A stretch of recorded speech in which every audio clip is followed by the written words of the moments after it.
Johnson is. Rod Johnson is the gentleman who created Spring, right? So he created Spring back in 2001, and since then he's been,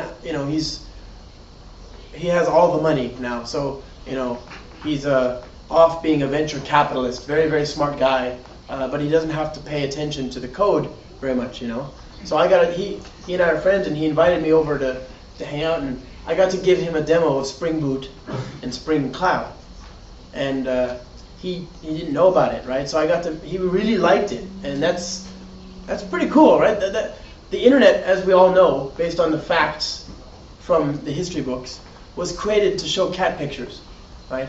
But I think that's kind of me winning the internet. I won the internet. I got to show Rod Johnson, the guy who created Spring, something that made him smile.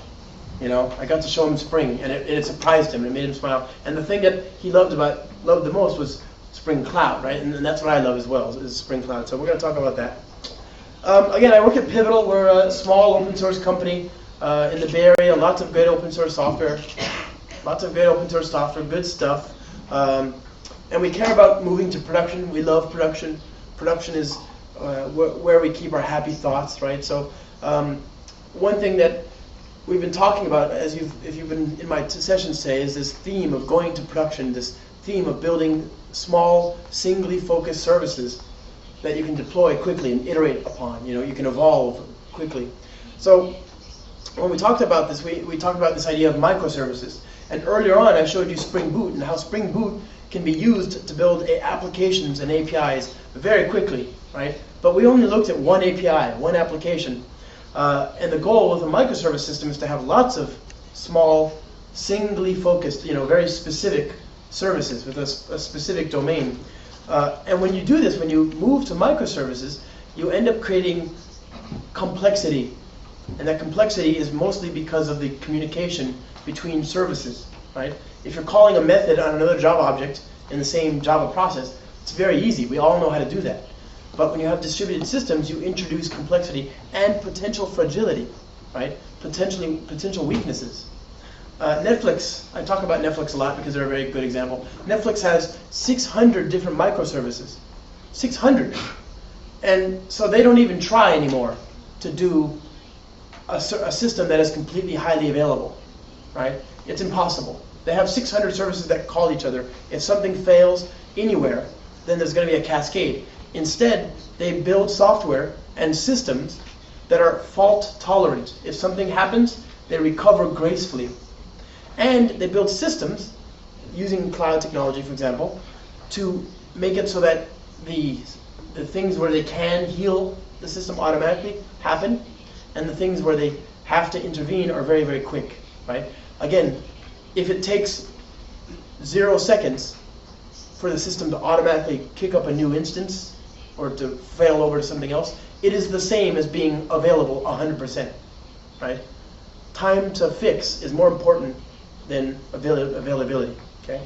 So we're going to look at some of these patterns that you're going to need when you start moving to a distributed systems architecture using microservices. And again, let's be clear, this is more complex than building a single application. But the benefits, if you were in the keynote, hopefully you understand that the benefits are worth it. That's the reason that you should embrace this stuff. Okay, so we're going to go back to our little application here. This is our reservation app. I'm going to remove some code. We don't actually need all this anymore. I'm going to go back to a much simpler REST API. So I'll get rid of TimeLeaf, get rid of that, get rid of the remote shell for now, sure. We're going to get rid of Spring Data REST. I'm going to build a very simple REST API. So we have JPA actuator and the web support. And then a lot of my code won't compile. That's okay. So I'll remove this, get rid of all that. Okay. All I'm doing is removing some of the extra stuff that we added here, the kitchen sink, if you will, everything, the more code than we need, actually. So we'll get rid of all that. And I'm going to just go back to the very first REST API that we saw earlier. The very simple one, the first one I built. It'll be reservation REST controller. And I'll say add on a wired private reservation repository. And I'll say request mapping reservations. And I'm just going to return all the reservations in the system from this endpoint. Okay, and this will be our little microservice, R1 microservice. that we'll talk about. Okay, good. So now I've got a simple REST API. I've got some data. I've got a repository, a custom health indicator. The repository, you may recall, looks like this, right? So JPA repository, and of course we don't need that. Don't need this, and we don't need the templates anymore. Goodbye. We don't need that. Goodbye. As you'll see, we don't even need this configuration anymore. So I'm going to get rid of that as well. And there we go. So now we have a simple REST API. Let's go ahead and start this up, just to make sure we're all on the same page. Okay, so localhost /reservations. Hello. What the heck? So there's the data. There's our simple REST API. We're back to 0. Okay, we're back to nothing. Now, in a microservice system, you're going to have lots of REST APIs, and the communication between them is what's actually important. So we're going to start with one API, and we'll show examples of what that looks like. When you start introducing lots of services, you have patterns that become obvious, but only after you have more than one service. One pattern that is important in a distributed system is centralized configuration. Right? Centralized configuration promotes consistency. We saw earlier that I can use application.properties or application.yaml to externalize, to keep my configuration outside of my application. This is good, and it means that I can now put configuration outside of the code, and I get one consistent service binary for every environment. However, the approach that I showed earlier starts to become a little fragile when you have more than one service. First of all, what happens if I change something? Do I have to go into every process and restart it? And restart every process? Second of all, what about journaling or auditing? I want to see what happened. I want to see what happened and when it happened. Like, I don't want to. Darn it. What's the name of Sapporo. There we go. Okay. If I drink too much Sapporo and I log into production and I make changes to the configuration and something goes wrong, how do I know, right? How do I know that Josh drank too much Sapporo and he shouldn't be near the code? How do I know that it was Josh that made the change, right? There's no journaling, there's no log, right? Another thing is that I want to be able to change things on demand, right? If I change something, I want to be able to change just that one piece of code without having to restart the process. Another thing that I want is security, right? If I have a password in a property file, I can't just leave that password there naked. I have to encrypt it, right? This is for auditing in many different environments. So all of these concerns are very practical and they're very useful, and they're not addressed by the stuff that we looked at earlier, the environment variables or the application.properties. That's a good start, but it's not enough. So the first concern that we're going to solve is configuration. Okay, so I'm going to go back to our friend, start.spring.io, and I'm going to build a configuration server. I'll say config server, and I'll go back here and I'll say config server is my checkbox. Okay, and then I'll hit generate. Okay, and there's the code. Open this up, drink some coffee. Oh, that's so good. So that same as before. This is a Spring Boot application, but now I've got Spring Cloud Config Server, right? So this config server depends on the Spring Cloud starter parent. So that's what this section is here. Dependency Management, and it brings in dependencies. It doesn't bring in the dependencies themselves. It brings in where they live, right? So it does the dependency management section for me, just like the starter parent that we saw here. And now I can say bring in the Spring Cloud Config Server. And then what I want to do is I want to create the config server, and the config server is going to be a REST API that will manage configuration files for me. All of my other microservices will connect to this REST API. So I have 10 services or 1 or whatever. They connect to the config server, and the config server manages my configuration. Remember what we want, though. We want to support journaling, auditing. I want to be able to roll back. Well, it turns out that that Git, right? That is very good at journaling, auditing, and rolling back. It makes a very natural storage mechanism. So we're going to let our Spring Cloud Config Server manage a Git-based repository of configuration. So I'm going to specify a few things. First, I want my application to live on port 8888, and then I want to say that it should be managing this Git repository. The Git repository can be anywhere, right? It can be on my local file system. It can be on GitHub or GitLab or on any HTTP endpoint, whatever you want, right? So I'm gonna move. I'm gonna go here, desktop, cd demo. Do I need demo? What is demo?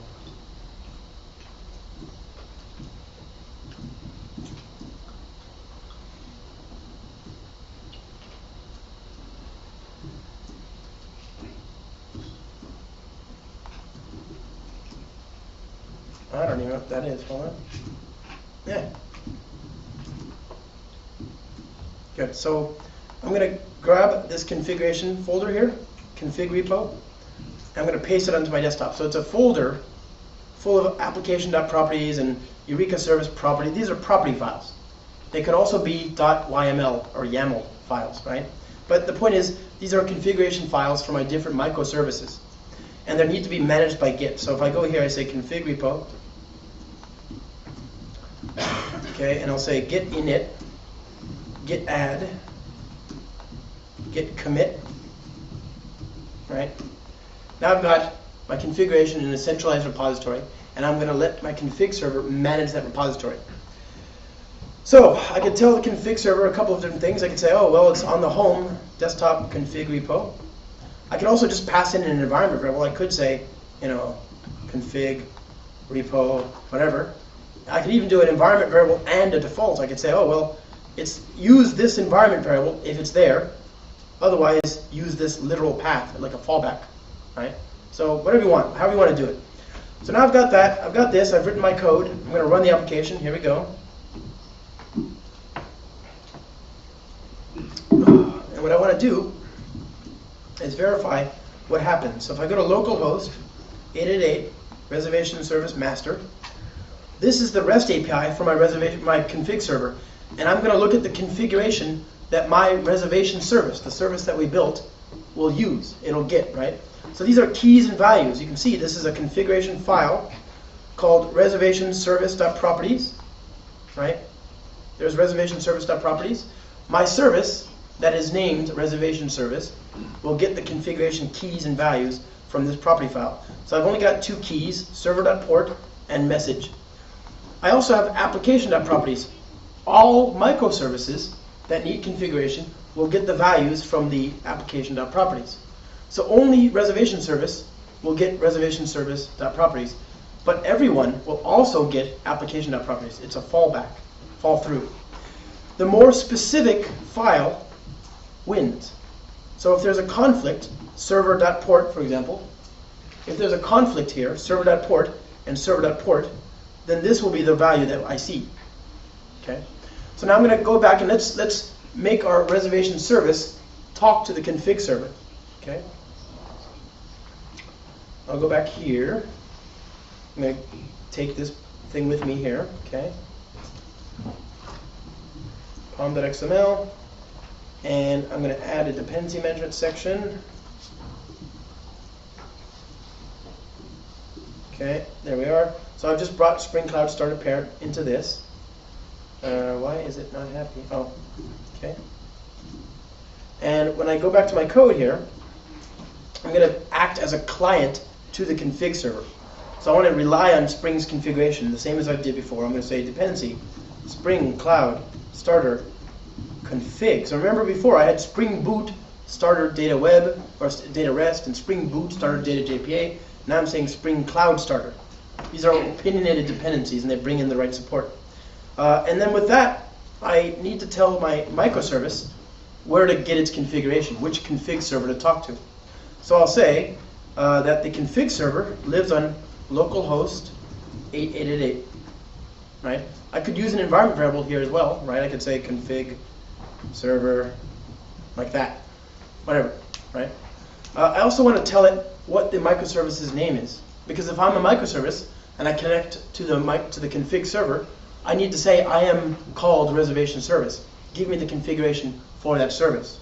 So I'll say spring.application.name equals reservation -service. Okay, and this configuration has to exist before the rest of it, of course, right? Because I'm going to use this to call the config server, which will then give me the rest of my configuration. So because of that, we will not create it, we'll not leave it in application.properties.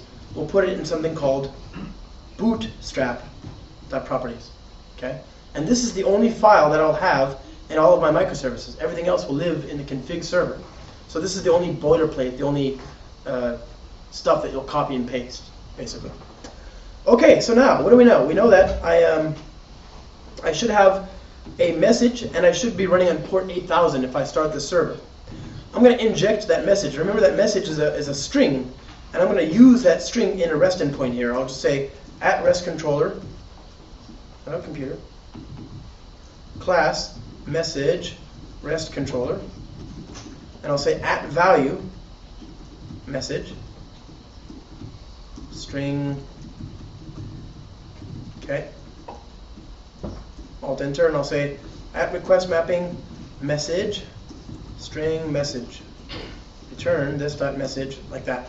So what I'm saying is I want this endpoint to inject this key from the config server message, right? And it'll be a REST endpoint. And I want to be able to change that value later. So I'm going to make this bean refresh scope. When I restart, we should see two things. We should see that there's a REST endpoint on /message, and that it should be running on port 8000. But remember, we have no configuration here. It's all in that other file, right? So if I go back to localhost 8000 / reservations, that works, right? So we know that's working. And if we go to message, that works as well. So I'm able to inject the value from the config server in another process. Now, I want to change that message. That message is for Kansas City, where they have great barbecue. But I'm not in Kansas City anymore, am I? So I need to change that. Let's see, Joe, reservation service, properties. How do you spell konnichiwa? Is that right? Okay. Right. Okay. Git commit message. Great. Now if I go to this sees the new value immediately, right? Because it's managing the Git repository. It has a listener. It's not constantly polling anything. But my REST endpoint does not see. I need to tell it to see the new value. I need to tell it to refresh itself. The refresh functionality lives as an actuator endpoint, like metrics and health and beans and all that. So I need to explicitly call it. I can do it from JMX. I can do it from the remote shell. I can do it from REST. And I'm going to do that here. I'm going to say, let's go to the command line, curl -d, HTTP, localhost 8000. So this is on the reservation service, 8000 / refresh. Okay? So I'm telling it to send an empty post. Nope, there's no body. It's just an empty post to my reservation service / refresh. Enter, right? And now the code immediately sees the new value.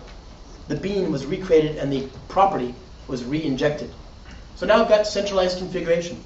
And I can use this Spring Cloud Bus AMQP to connect all of my microservices to a RabbitMQ bus. And now instead of going to each node, I say curl bus refresh.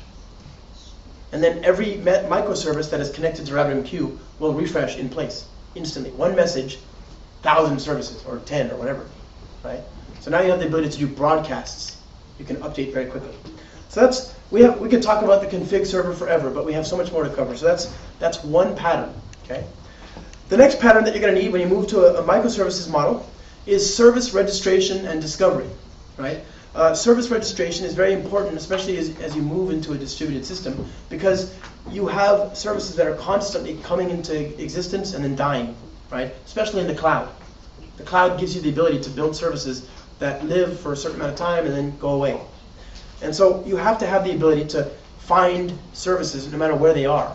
And keeping your services bound to DNS is not a great idea. We'll come back and see why. But to support our use case, I'm going to use a service registry called Eureka.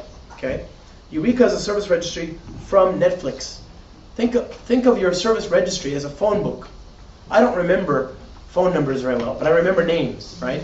So I go to my phone book and I say, what's this person's address and his or her phone number, right? Same thing for your services. My services don't want to remember their hosts and ports of all these different services. Instead, they use the phone book. Eureka is one option, but if you go to, Spring-Cloud, if you go to this, you'll see that we've got other ones as well. So for example, Zookeeper and Console are coming up. They're 1.1, Spring Cloud 1.1. And we also have Incubator, etcd, which is less stable, right? But we support that as well. So this is an abstraction. It's a common abstraction across different service registries. What we want to do is act as a client to the service registry. We want to be able to ask questions like, hey, where is that service called reservation service? So in order to do that, I'll go back here. I'm going to install Eureka using the Eureka server support. And my Eureka server, of course, will actually talk to the config server as well, right? So I'll make it a client. And then I'm going to download it. I'll hit generate.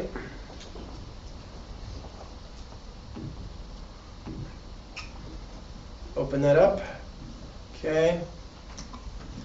And this is the same as before, right? Remember I said this is the only thing we're going to copy and paste from one place to another, is that silly bootstrapped up properties. Okay. And I'll call this Eureka server. And then in order to make the code work, I'll install Eureka. I'll say enable Eureka server. And now I can run the application. And I'll give myself a service registry, which I have configured in the service registry in the config server to run on port 8761. Okay, so this is the registry.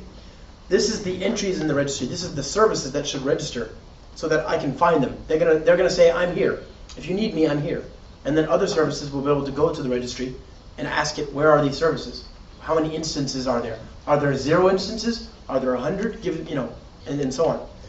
Now, some registries you just use by writing to it and then you read from it. Other registries already know where things are. You don't have to register. For example, Cloud Foundry, which is a platform as a service, it's a cloud. When it starts up your application, it already knows which host and port that service lives on. It started it up, right? It knows that. So you don't need to tell Cloud Foundry that you're here and you're available. You can treat Cloud Foundry or Eureka or Console or Zookeeper or etcd as a registry, and they have the same client-side abstraction. But you're going to read from them all. You may only write to some of them, though, right? All of them you'll read from, but only some you'll write to. So let's go back and let's make our reservation service register itself in the registry. Oh, big important thing. Big exception. Huge, bloody error, right? This exception is saying, where's my replicant node? Remember, your service registry has to be highly available. It is going to be the beating heart of all your services. As they connect to each other, they need to be able to discover each other. If you don't have a registry, then you're going to be in trouble. So it's very important that you deploy this in a highly available way. 3 instances, easy. And it's very simple to do, but you've got to do it. So if you don't, you'll get a big exception saying, where's the replica node? Where's the other node? Okay, and that's fair. You will also get a red error up here sometimes. Big red error. Maybe we'll get it now, but no, we didn't. Okay. So now let's go back to our reservation service. I'm going to open up pom.xml, and I'll go down and I'll say Spring Cloud Starter Eureka. Oops. Eureka. Okay. And then I'm going to go back to my demo application here, and I'll turn on the Discovery Client support. The Discovery Client is the client-side abstraction for service registration and discovery. Okay. So that's going to come up. Now let's go build our first service that consumes the reservation service. Let's act as a client to our reservation service. So there we go. And I'm going to act as a config server client, great, and a Eureka client, okay. I'm also going to use Feign, Hystrix, and we'll use Zool. For now, that's enough, I think, okay. Here we go, and it's called reservation client, so there's that. And there's this. And again, same as before, I'm going to copy this property file, application.properties, and there you go. So I'm going to delete that, and I'll name this reservation client. And we're going to demonstrate a few different ways to talk to Eureka, to ask questions of the reservation service using Eureka as the middleman, as the phone book. So we're going to go through a few different ways. These are redundant. One, you can do one or all three. I'm just going to show you higher level, more powerful as you go up. The lowest level way to do this is to use the discovery client itself directly. Okay? And the discovery client is your interface. It's an abstraction, right? So this is the Spring Cloud Commons discovery client implementation. There's a Eureka implementation, there's a console implementation, the etcd and a Zookeeper implementation. So this is an abstraction. And I'm going to build a command line runner, just like we did before. And I'll say dc.get instances. And I'm going to ask the service, where are all the service instances, right, for that service. And then when I get the information back, I'm going to print out some information. I'll say system.out.println string.format. Here's the service ID, the host, and the port. si.get service ID, si.get host, si.get port. Okay, I'm just printing out the information about the registry, or about the service in the registry, one by one. Gesundheit. So there's that. That'll be the simplest thing we can possibly do. But that's a little low level, right? That's very low level, because all I want to do is take the host name. This is the host name, right? And that's the port. I'm going to use that information to make a REST call.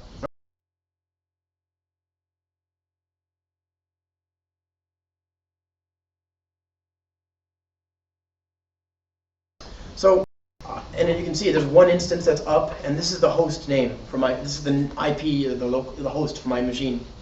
Now, this is very low level. I just want to make a REST call. So let's go ahead and use the Spring Cloud configured REST template. Okay, so I'll say @bean command line runner RT, and I'll say REST template. And what I'm going to do is I'm going to use the REST template to make a REST call to the reservation service. But I don't want to have to worry about which instance I'm talking to. So Spring Cloud configures a interceptor that will go to the service registry and find an instance of the service for me. So that means I can do this. I can say REST template.exchange HTTP reservation service / reservations. Okay, so that's the service ID. That's not a host name or a DNS entry, right? That's the service ID for the service in the registry, RT. And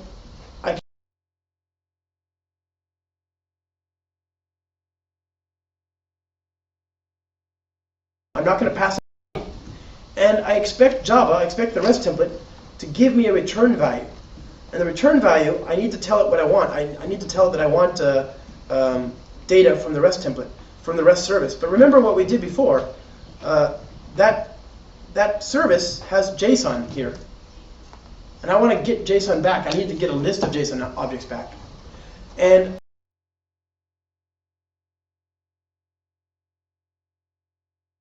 system.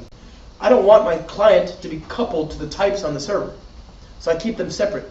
In theory, the microservice on the server could be written in something else. So I'm going to use a client-side type here. I'll say class reservation. And I'll say private line ID. I'll say private string reservation name. It's the same basic structure of as the server-side type, but it's a client-side DTO. Okay. And now I also need to tell Java that I want a list of reservations. And the way to do that is a little weird because Java doesn't have a very good type system, as you know. So I need to use a bit of a hack. Question for you, my friends. If I have a list of reservation, right, how, using reflection, can I get this information? How do I ask list, what is your generic argument? What is the generic parameter? That information is not there in if I just did LR equals new array list, that information is not there at reflection time. It's because of type erasure, right? So you have to do some weird stuff. If I did this, extends array list of reservation, and then I said, list of reservation,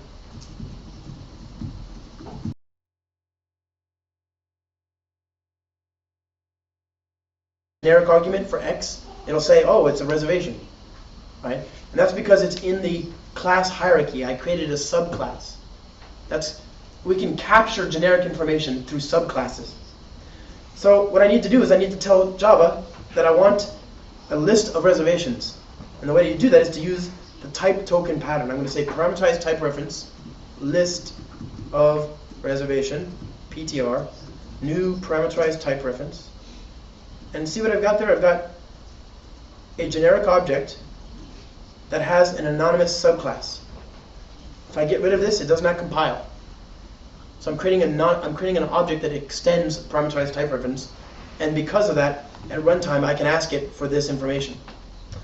Great. So now I pass that in, and I say, okay, now that I've gotten the response, let's go through the results, and I can see there's the HTTP headers, there's the status codes, and there's the body, which is a list of reservations, and I can say system.out.println.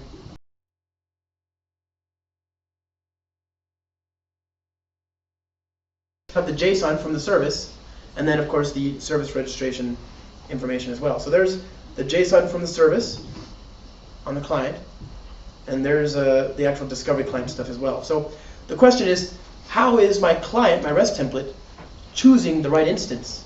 Remember what happens. It goes to the service registry, and if the service registry says there's 10 different instances, it has to pick the right one. This is an example of where a component called ribbon is coming into play. It's client-side load balancing. If you use DNS, you end up losing the ability to make decisions about how to handle alternative load balancing strategies. DNS is a poor choice for a microservice system.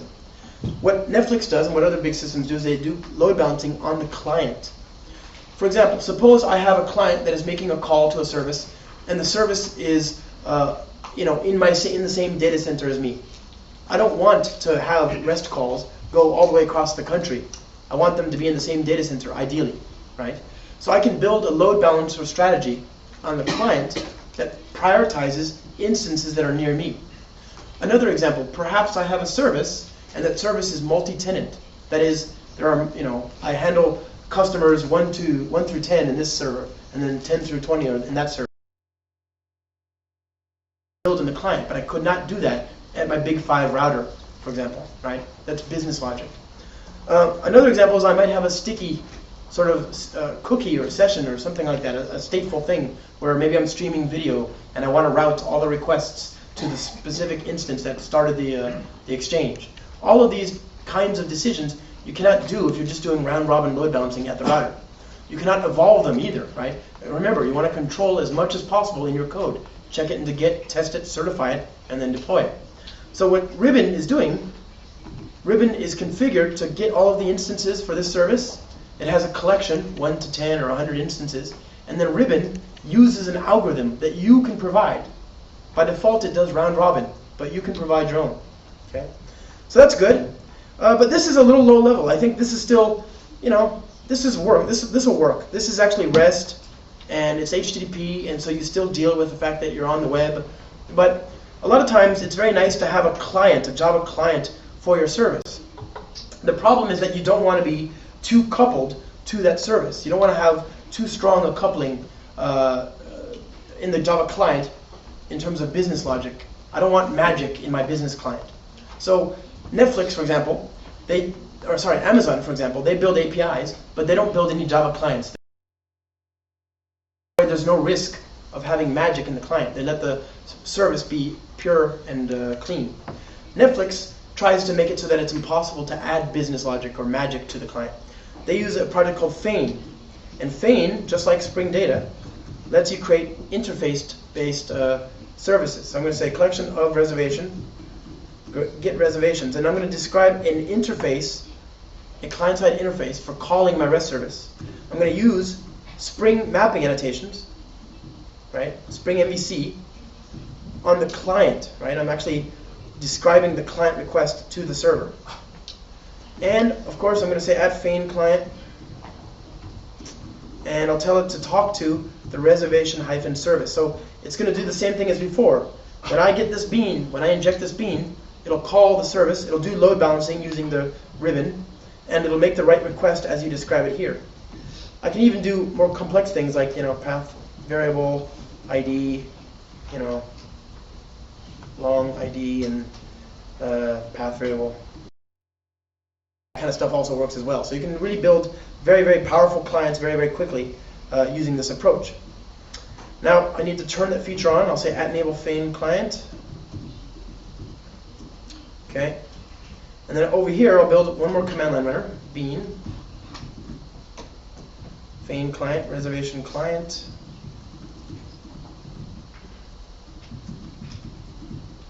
I'll say get reservations. I'll say for each system.println. Okay. Now I have three different things that are calling the service. Each is higher level. Each is more powerful. This interface is a Java object. It's just an interface. You don't even deal with the fact that you're working with HTTP. Doing load balancing and all that. So here's the feign client. There's the discovery client. And then here's the REST template. Feign, by the way, in English, it means to pretend, to act. It means to be something different, even though you're not, right? So that's what we're doing here. So okay, good. So now we've got three different ways of calling a service, right? And we get load balancing. This is great for mid-tier services. So in your system, if you have a service that calls another service, this approach works just fine. Excuse me. A lot of times, however, there's other services that live at the edge of your data center. These services are what your external clients, maybe your iPhone app or your HTML5 application or whatever, will contact and they'll connect with. And that service has one job. Its service is to act as the door between the outside world and all of your services. Netflix has 600 microservices, and so they don't want to change these microservices every time they add a new client, a new iPad or a PlayStation or whatever, right? So they add an edge service. Service acts as a proxy. It makes the requests to the services in the registry. The edge service will be mapped to DNS, but everything that it calls will be in the service registry. So you have a door. And this is a great place to put things like security, right? And to handle API transformation and adapting. So for example, maybe I have one client that can talk JSON and it has bandwidth, but another one needs Google protocol buffers or something more efficient, right? You can do that translation here at the edge service. This is a great place to put it. It's also a great place to put security. The simplest kind of translation might just be a proxy. Think about HTML5, right? HTML5 cannot go, you cannot run afoul or escape CORS, cross-origin request scripting limitations, right? So you have to have a single host and port for all of your REST services. So if you've ever used Zool, Zool is a proxy. It's a micro proxy, and it comes from Ghostbusters. Have you seen Ghostbusters? Okay. So Ghostbusters, you remember the first one, the villain? Here's the gatekeeper. He was the one that kept the gate, right? Just like Zool. So this is Zool, the monster, and this is Zool, the micro proxy, okay, from Netflix. So here we go, 8050. And now what happens is I can go to every single service that's in the registry from the same host. So this is reservation service. If I had foo service in the registry, I would go to foo service. If I had bar service, etc., right? So now I have the ability to just call every service from one host and port and my JavaScript, and they can talk to all of my services in one place. That's simple. Maybe that's enough. Maybe you add HTTP basic security or OAuth or something, and then you're done, right? Maybe. Another common use case is that you want to do API translation, where you take the results from different services, combine them and consolidate them, maybe reduce them or simplify them, translate the protocol. That's called an API gateway. Okay? So we're going to build a very simple API gateway here. And I'll say REST controller class reservation names REST controller. And all I'm going to do is I'm going to translate the request. I'm going to take the data from the reservation service and remove the IDs. It's a very simple transformation, but it'll demonstrate some principles. Okay, so I'm going to create an endpoint that just returns the names, basically, like this. And I'll say a collection of string, not reservations, right? Get reservation names, and I'll say return this dot Now, of course, the question is, I can use my feign client, right? I can inject the feign client. I can say,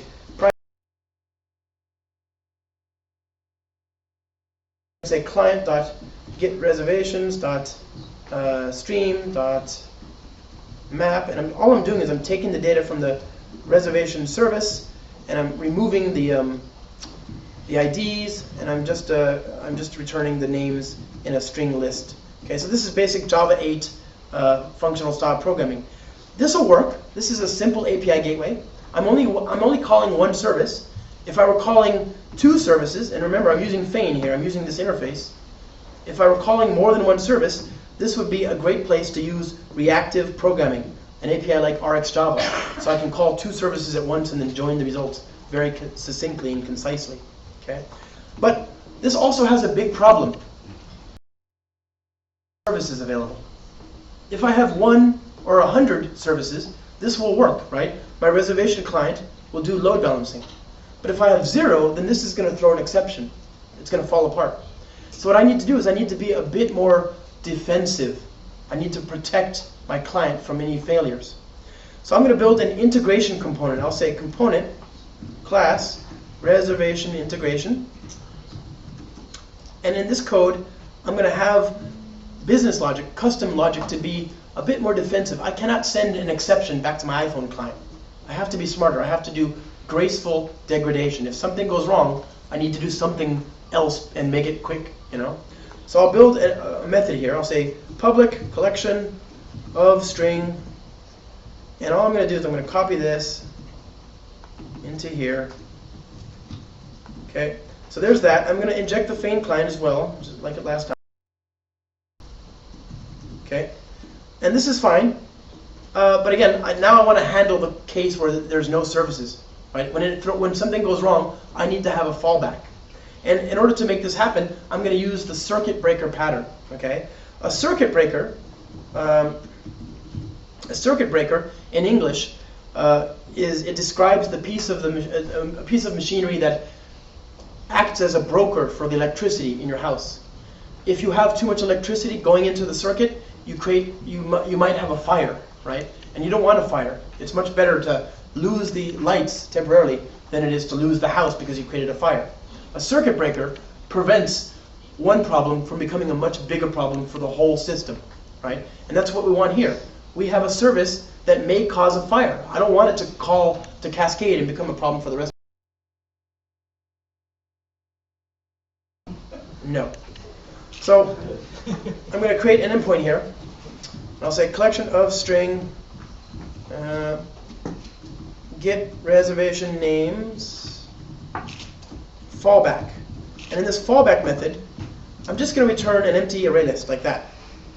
So this is going to be doing something useful. It's not great, but you can imagine this. Like Netflix, they'll say, oh, well, the search engine isn't working right now. The search engine is down. But here's some recommendations, right? They do something. They do graceful degradation. The human body, there's a guy named Fred George out of the UK, and he talks about this all the time. He says the human body is a microservice system. If you cut your finger, you degrade gracefully, right? So what I'm going to do is I'm going to use this circuit breaker to degrade gracefully. So I'm going to say histrix command fallback method equals get reservation names fallback. Okay. And now my API gateway can use the integration instead. I'll say get reservation names. Great. There you go. So that's much simpler. And that'll also fall back. It'll do the right thing if there's only 0 instances, right? I'll have something happening there for me. So if I go here, there's the names from the service, just the names, right? But now let's go see what happens if I kill the reservation service. So this is the service itself, okay? Kill. At first it stutters, but then it gives me an empty array list, right? And now it's very fast. The first time it was slow because it tried to make the connection. The second time, it's going to go to the fallback immediately. It's keeping state. It keeps a watch. And it says, oh, this service is down. We're going to give it time to heal. Right? If you have Cloud Foundry, it'll eventually get healed. It'll be created again. right? But in the meantime, I need to keep this service working. So now if I go back here, demo application, which one is this? Reservation service. Okay. I'm going to restart the reservation service. Here we go, run. And then I want to see when things are going wrong. So I'm going to go back to start.spring.io and go to the dashboard here. Okay. I'll say Histrix dashboard, and I'll say Histrix dashboard like that. And this will give me the ability to see the state of my system. If you have a platform like Cloud Foundry, the system will heal itself, and you've built software that is resilient to failure. So you'll be okay, right? You'll be able to sleep at night and not worry about pagers. But it's still nice to have a place where you can view what is happening. And the dashboard is a good example of a service that will give you that ability. Okay. I'm going to, same as before, just like always, Command V, and I'll say dashboard, and I'll go to demo application, and I'll say @enable Histrix dashboard, and I'll run the code. Oh, did you hear that? Oh, it felt so good. There would be no war if you could just share that feeling. So, now, localhost, port 8080. So, 8080/Histrix. Okay, so this is a dashboard, and it needs a stream of data of the circuit, right? So here's my service. I healed it, right? I brought the service back, and so it's doing the right thing. I want to show it a stream I want to get the heartbeat. So there's a stream that the circuit will create called histrix.stream.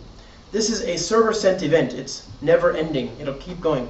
So I take that stream, and I go to here, I paste it, and I say monitor.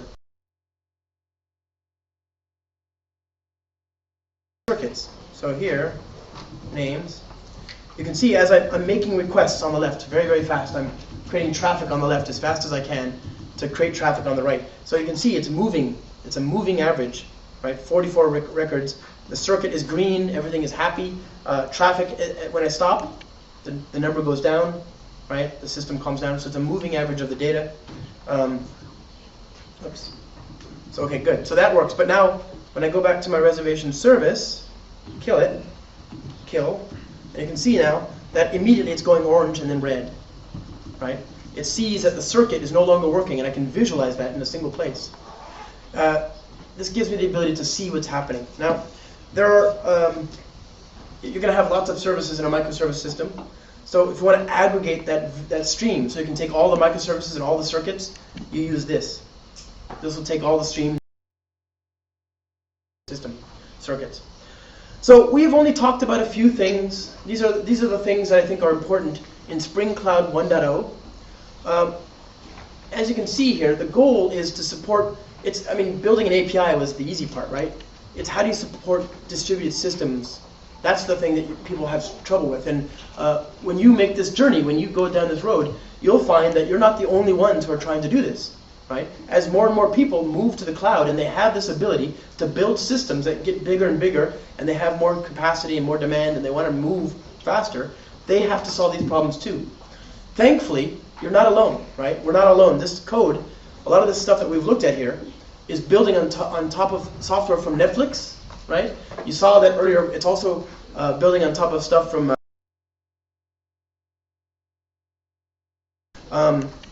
we have in Spring Cloud 1.1 contributions and support from people from Twitter, right, for distributed tracing requests from one service to another across all of the service calls, right? Generally, our goal is to build a system, a framework that supports these distributed systems patterns, right? So we're going to support Zipkin. That's the tracing thing that's coming up. We also support single sign-on. So if you have OAuth, if you have a bunch of services and you want to protect them and make sure that requests can't go to them, you use OAuth.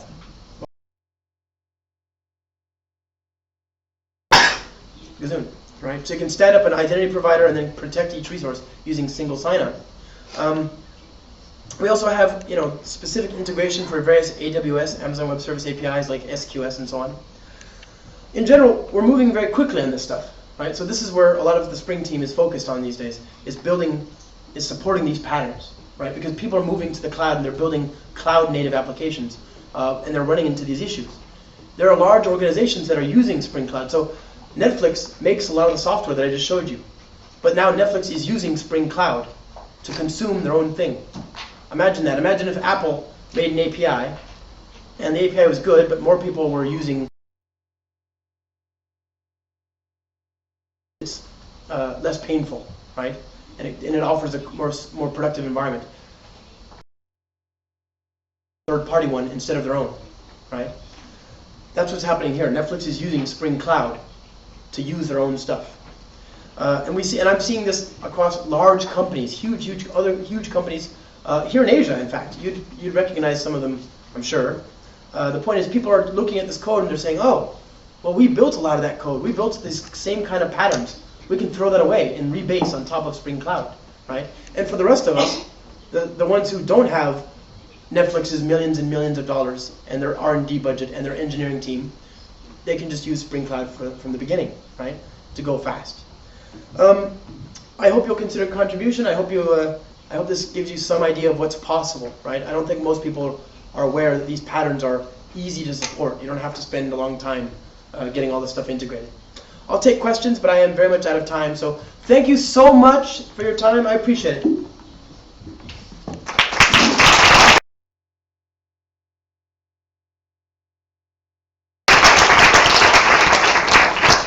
時間をしてしまいましたけど、最後のセッションになります。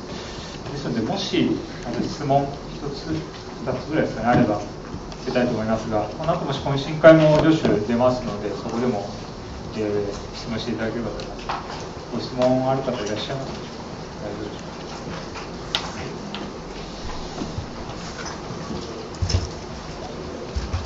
うか。すみません、じゃあ、助手ですね、わざわざブラジルからドイツ経由で来ましたので、一応盛大に拍手で。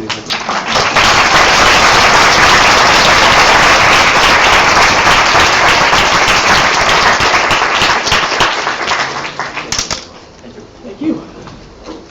I'll be outside if there's questions.